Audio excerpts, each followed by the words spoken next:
Kundalini, Psychosis or Transcendence.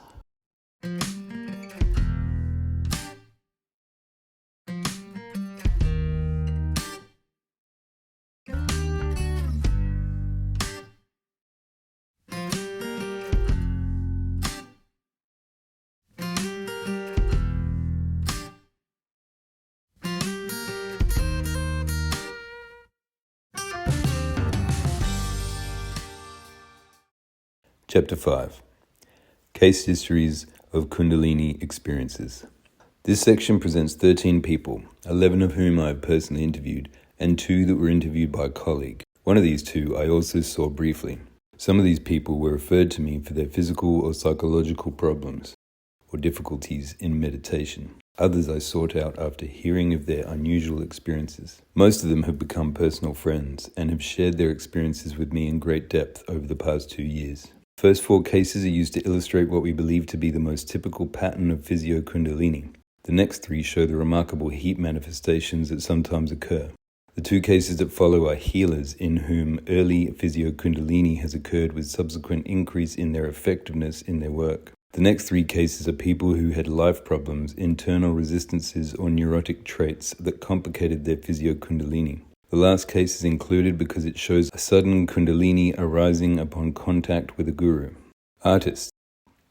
Now a 48-year-old woman artist, she started transcendental meditation and after about 5 years began to experience occasional tingling in her arms and heat in the hands. She did not sleep for days, with energy surging through her whole body, and had several dreams of having her consciousness separated from her body. A continuous loud sound had appeared inside her head. Soon there were cramps in her big toes, followed by vibratory feelings in her legs. Overnight her big toenails darkened as if hit by a hammer, and eventually partially separated from the flesh. The tissues in her legs felt torn through by vibratory sensations. The vibrations spread to her lower back and swept over her body from lower back up to her head, forming a sensation of a band around the head, just above the eyebrows. Then her head started to move spontaneously. Later her body moved sinuously and her tongue pressed to the roof of her mouth. Then she sensed a strong sound of Om there. The tingling spread over the back of her neck and head, over the head to her forehead and face. Both nostrils were stimulated, causing a feeling of elongation of the nose. The tinglings then spread down her face. At times her eyes seemed to move separately, and the pupils felt like holes that bored into her head and met in the center. Then she felt a tremendous head pressure and a brilliant light, followed by bliss and laughter. The tingling spread further down to her upper lip, chin, and mouth. About this time there were dreams of heavenly music. Then the sensations went to her throat, chest, and abdomen, and eventually she felt as if there was a closing of the circuit in the shape of an egg, up through the spine, down through the front of the body. As it developed, the circuit activated particular chakras on its way, starting in the lower abdomen, then the navel, the solar plexus, the heart, then the head centers. The last to be activated was the throat. After that, there was a continuous feeling of energy pouring into the body through the navel area. This feeling stopped after the circuit was completed. The whole experience had strong sexual overtones. The greater part of this activity occurred over several months. In the last 2 years, there has been only occasional activity, mostly during meditation or when she is relaxed in bed. During the experience, there was spontaneous yogic breathing, faint and controlled. Eventually, they developed head pressures which centered around the back of the head, the top, and the forehead. These pressures would become especially severe during reading, resulting in discomfort around the eyes and a pulsing sensation at the top of the head. The loud sound inside the head eventually disappeared. Throughout the experience, she understood that she was undergoing the rising of Kundalini because she had read about it before. Therefore, she felt relaxed about it and just allowed things to happen. However, she became emotionally perturbed and had difficulty in integrating these experiences with her daily activities.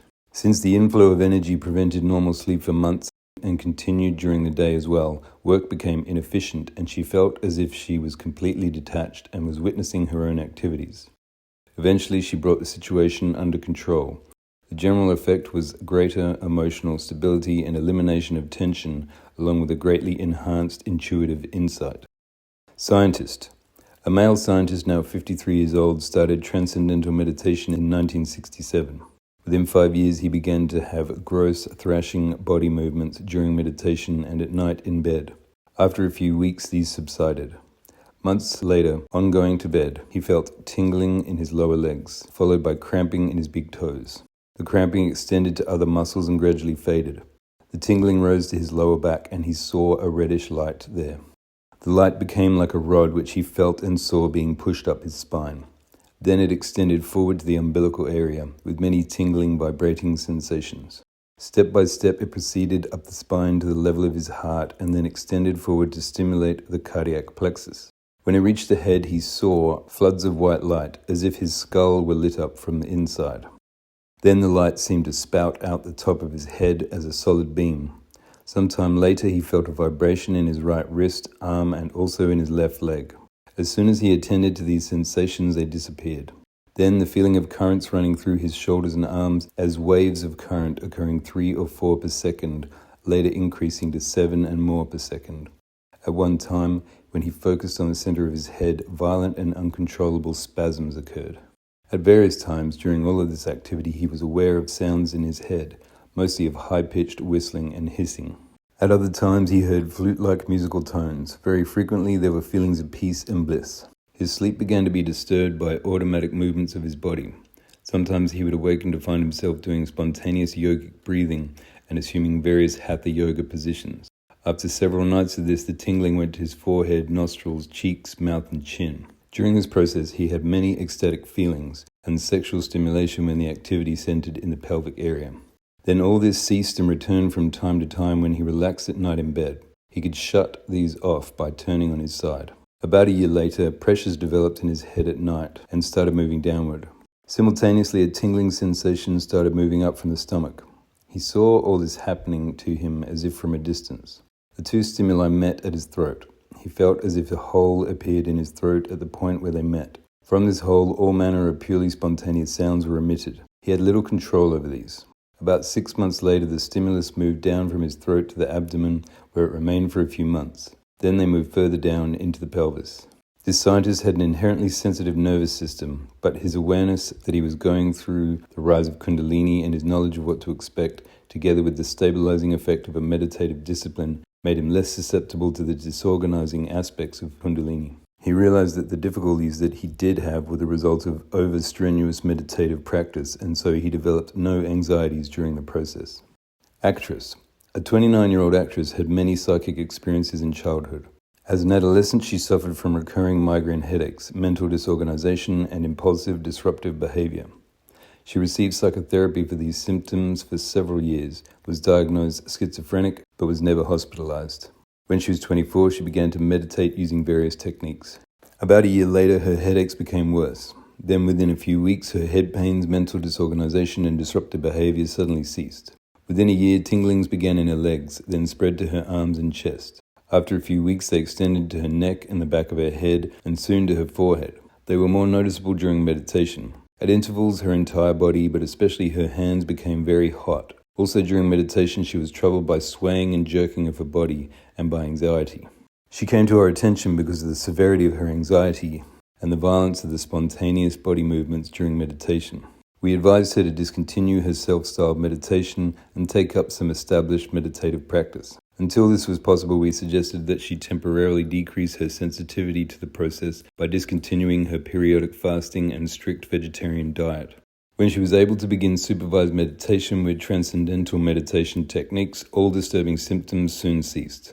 Sometime later, the physio-Kundalini cycle began again. During one long meditation, she became aware of her throat in a new way. She felt as if her head had become separated and floated above her body. Her throat started making sounds on its own, and she became aware of a separate observer self. Most of her Kundalini symptoms ceased after this experience, a typical throat opening. Since then, her meditations have been quiet and peaceful for the first time in years. She finds her productivity and contentment have greatly increased. She is now making a documentary film, a project she had long wanted to carry out. We postulate that many psychotic-like aspects of her personality arose due to her failure to find a usable outlet for her psychic energies of a kind suitable to her nature. Pertinent to the matter of psychic talent and its use is the experience of Matthew Manning, 1975, an outstanding 20-year-old British psychic who was plagued by poltergeist phenomena from an early age. These persisted until one day he found that he could do automatic writing. Soon he found he could paint in the style of several great painters, completing work in 10 to 20 minutes. This then turned out to be his most fruitful channel of expression. Once the bulk of his energy could be thus expressed, the poltergeist activity ceased. It may be that in child geniuses whose works are of the more usual kind, such as music or graphic art, easy access to this one mode of expression stabilizes them early in life. The culture, church, and family all support such an acceptable pursuit, and there are few conflicts. Child psychics may have it difficult from the start because of the disturbing and disruptive nature of their genius. Also, true spirituality rarely, if ever, emerges as early as these other talents. Even Jesus, Buddha, and Ramana Maharshi did not come into their spiritual genius until puberty or later. There seems to be something special about creativity that manifests as great art, such as the products of a great writer, musician, or poet, the pictures and sculpture of an artist, or the choreography and dance of one who works primarily with the body. There is something so concrete about these artistic creations that they seem to tie their creators to the world, not favoring the development of Kundalini-type nervous system changes. Or possibly there are fewer conflicts and blocks in the nervous system, when genius is narrowly channeled, and so the nervous system change may occur without the physical results we know as Kundalini. Also, these kinds of geniuses seem to be either psychic or visionary. In neither of these does Kundalini seem to express itself in the classical manner. It may be that geniuses whose works are so concrete and familiar thereby find an acceptance that leaves them relatively free from inner doubts as to their own productions. At least, we suggest that their direct spiritual contacts of a non-physical nature must arise from a less gross, more subtly functioning area of the nervous system than does the Kundalini. Finally, we suggest that the central nervous system must be relatively mature for the physio-Kundalini process to occur at all. Psychologist. In 1973, a 41-year-old woman psychologist who had been engaged in various intensive group and meditative disciplines for years noted the onset of heat in her head and chest with tingling over her body and head while meditating. Soon when she experienced these sensations, her tongue would move around of its own accord inside and outside her mouth. Whenever her tongue touched her soft palate, she would have orgasmic waves through her body. She was cold much of the time, though the coldness was mixed with heat. She felt shaped like an egg and her whole being felt unified. Vibrations moved in her pelvis and then up her back and to the neck. Her chest felt soft and open. She heard brilliant bird songs inside her head and felt a tingling in her throat. Once, 3 years earlier, she had felt like a giant heart while meditating. There was a prickly, itching heat all over her body, but she was not troubled because she believed that these sensations indicated successful and centered meditations and a flow between herself and others. She assumed that she was having the rise of the Kundalini, which she believed to be dangerous unless the higher mind was in control.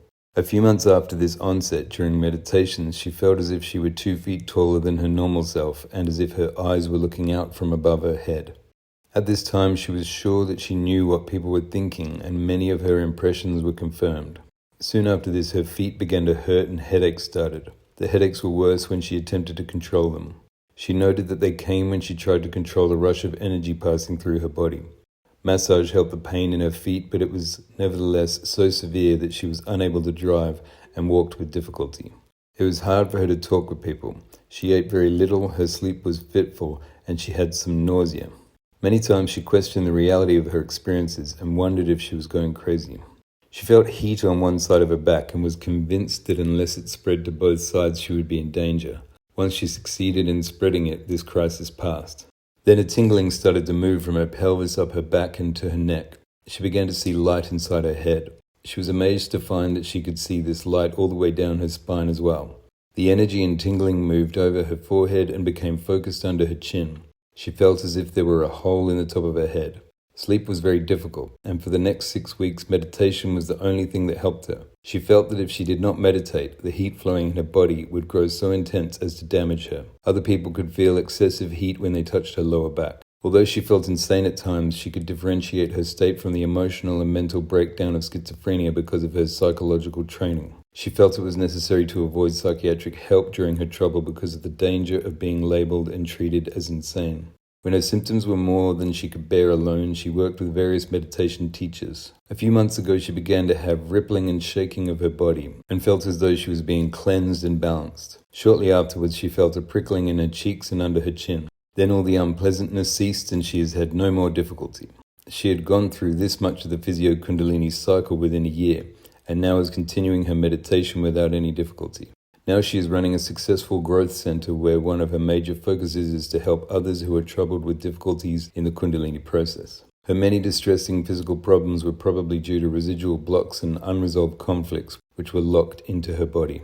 These probably would not have caused her any significant emotional or physical problems had her Kundalini remained inactive. 3 cases with heat manifestations. Librarian. A 44-year-old woman librarian has been a meditator in her own style for many years. One day in 1968, she lost awareness while meditating with her hands on a table. She awoke to find charred marks that deeply marred the table and corresponded to her handprints. She had the table refinished too soon for me to examine it. No heat manifestations of this kind ever happened again. Because she did not show a regular progression of symptoms, we regarded her as a possible case of arrest of the physio-Kundalini process. In 1969, she acquired a psychic guide which she found very useful in her daily life. In 1972, she became involved in studying the dreams and drawings of children, and she completed an impressive manuscript on this work. Since this involvement, the intervention of her guide has ceased. At this writing, she reports the development of a sort of stigmata. This is a vertical oval which appears in the center of her forehead at intervals of several months. It was about 1 inch by half an inch, noticeably red, and does not stand above the skin level. It has only happened twice. Each time she quickly did her best to hide it with cosmetics, just as she immediately got the table refinished when the charred handprints occurred. Her tendencies were to move along psychic paths. Her long studies of Jung may have led her to the faculty she developed with inner dialogue, as seen in the episodes of her conversations with her psychic guide. Professor. A middle-aged professor who had had many psychic experiences as a child awoke from a nap in 1963 to find a 3-inch blister on his thigh where his hand had been resting. This extraordinary experience stimulated his interest in the power of the mind. Within 2 years he was meditating regularly, but without a teacher. In 1967 he began formal Zen meditation. A few months later, during a sitting, he became engulfed by a bright golden light that lasted several minutes. A few weeks later this occurred again. During many sittings he noticed the movement of prickling and itching sensations up the inside of his legs to his groin, on his arms and chest, up his back and over his head to his brows. Then it moved to his cheeks, the outside of his nostrils, and sometimes to his chin.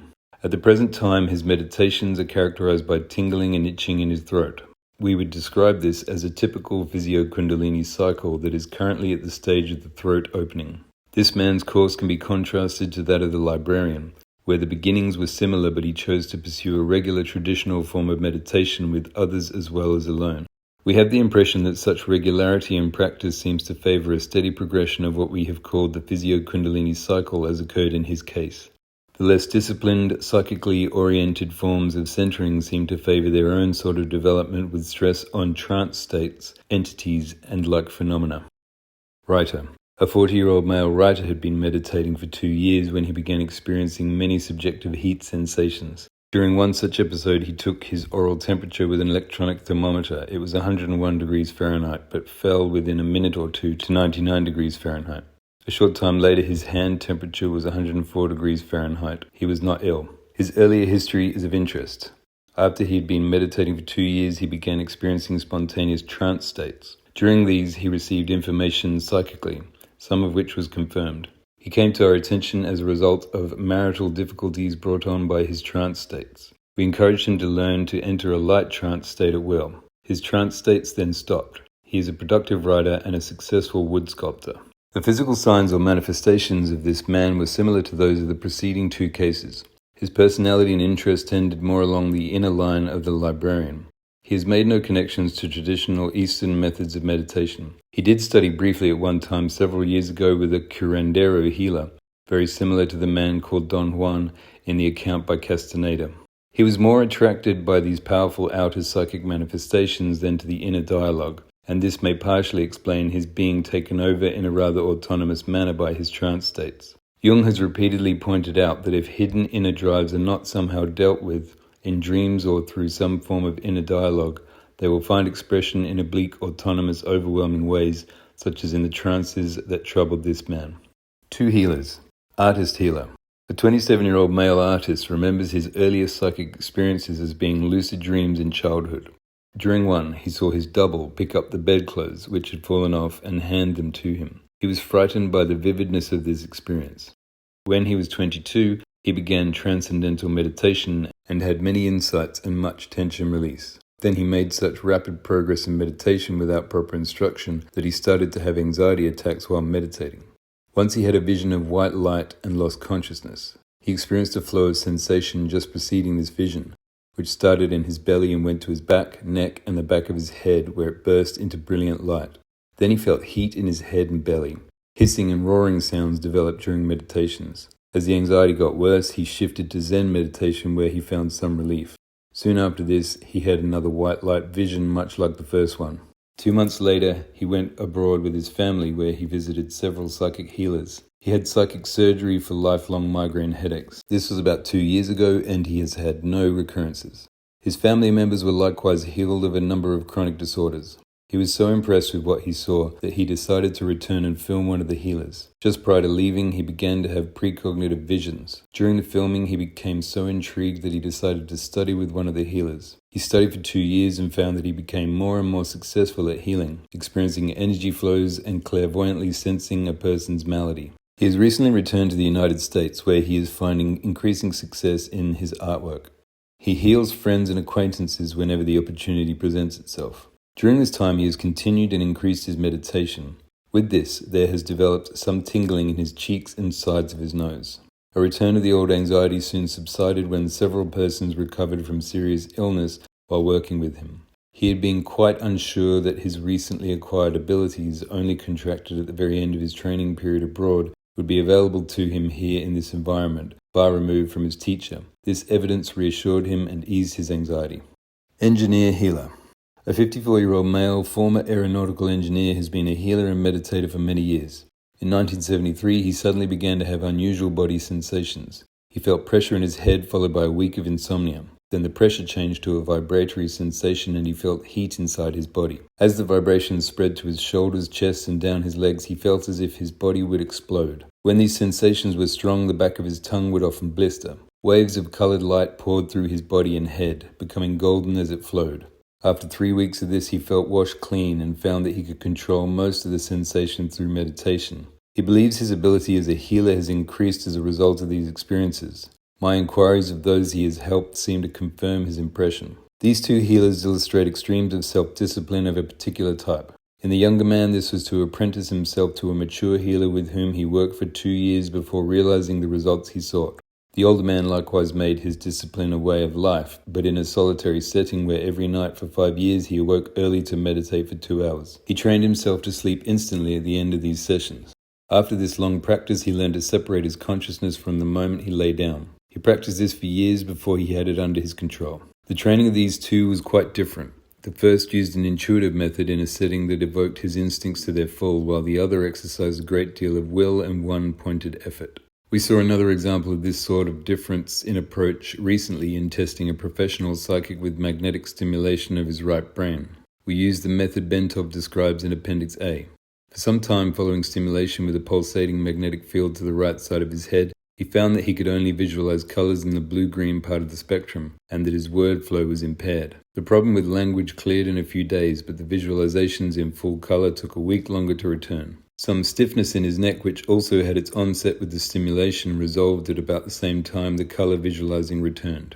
We believe that this man had been operating as a successful psychic from a mode in which his will was prominent. This probably favors continuing left brain dominance. His inherent sensitivity permitted him, when stimulated, to respond to a new kind of activity stirred up by the test. This new activity of his right brain then came into competition with the usual well-controlled state in which the left brain was dominant. This may explain the initial left-sided symptoms. Thus, the temporary state of confusion followed until his accustomed homeostasis was again established. 3 cases with complications. Secretary. A 28-year-old woman's secretary had been practicing transcendental meditation for 2 years. Early in 1975, she began having tingling and numbness in her lower legs. Soon, stiffness in one leg began to interfere with walking. At this time, she went to several doctors, including neurologists. When myelographic studies, spinal injection of radiopaque oil with X-rays, was suggested, she refused. It occurred to her that her symptoms were worse after days in which she had been doing prolonged meditations, so she decided to seek advice about the effects of her meditative practice. It looked likely that she was in the early stages of the physio-Kundalini cycle, and that the stress and worry about possible physical disease was increasing her difficulties. She had the wisdom to see that the nature of her symptoms suggested a process that was related to meditation. We reassured her that her symptoms were part of a normal process in the nervous system that was proceeding too rapidly because of her overdoing her meditations. Reassurance and temporary cessation of meditation soon had her on the road to recovery. Later, she resumed meditating in moderation. Her physio-Kundalini cycle is now proceeding without incident. Housewife 1. A 28-year-old housewife had recently begun transcendental meditation. Soon she began to develop tingling and occasional stocking-type numbness in her left foot and leg. When subjected to the stress of her mother-in-law moving into the house with her and her husband, she started to get a stiff leg and developed a foot drop. She went for medical help and a myelogram was done. Following this, all her symptoms increased. Then she was put on cortisone and was told by her neurologist that she might never recover full use of her leg. Hearing this, she became severely depressed and nearly non-functional. At this time, she came to our attention. She had an extraordinarily sensitive nervous system and was in the early stages of a physio-Kundalini cycle. Her worry about the prognosis and the effect of the cortisone increased her symptoms, pain and stiffness in her back and legs, and the paralysis already noted. Her therapy and its successful outcome were the same as for the previous case. Housewife 2. A housewife in her mid-50s had the onset of a profound and disturbing process 4 years ago with a feeling that something was descending over her head, followed by a fainting spell. Roy, 1974, his co-author Devi, describes in almost identical words this experience which happened at her first meditation. This was soon followed by a remarkable and spontaneous Kundalini experience. These incidents recurred several times, but she was never groggy after regaining awareness, as might be expected with a convulsive disorder. Physicians were unable to give her any relief. One time she heard a voice saying inside her head, "Are you ready?" And later she heard internal music. One day she was feeling well until late in the afternoon when she felt a pain developing at the base of her left big toe. This extended up the shin, was very painful, and she could feel the inside workings of her knee joint. The intermittent pain continued. She spent the next few days in bed where she spontaneously assumed many yogic asanas positions. A few days later, her body felt worked on from the toes and up the back in segments. This process rose up her body and she had pain on both sides of her nose and waves of sensation up her neck and down her face. This was accompanied by intense heat in her back. She also had vice-like pressures around her head. During some of these flows of sensation, she was forced to breathe in a sighing manner, and there were occasionally torsional whipping movements of her head and neck. Once this energy came down into her head, and her scalp got cold while her face got hot. Over a period of about 3 years, she slowly became convinced that she had been selected by God to be born anew as an advanced human being. She had yielded to a tendency that Jung had warned against, that of claiming this force as her own, ego creation, and as a result, falling into the trap of ego inflation and false superiority. Further, she became distrustful of those who heard her story but did not agree with her interpretations. She expected others to know exactly what she was speaking about and to accept all that she said without question. She has never done any regular meditation and is not interested in trying it. She had no interest in any help we had to offer.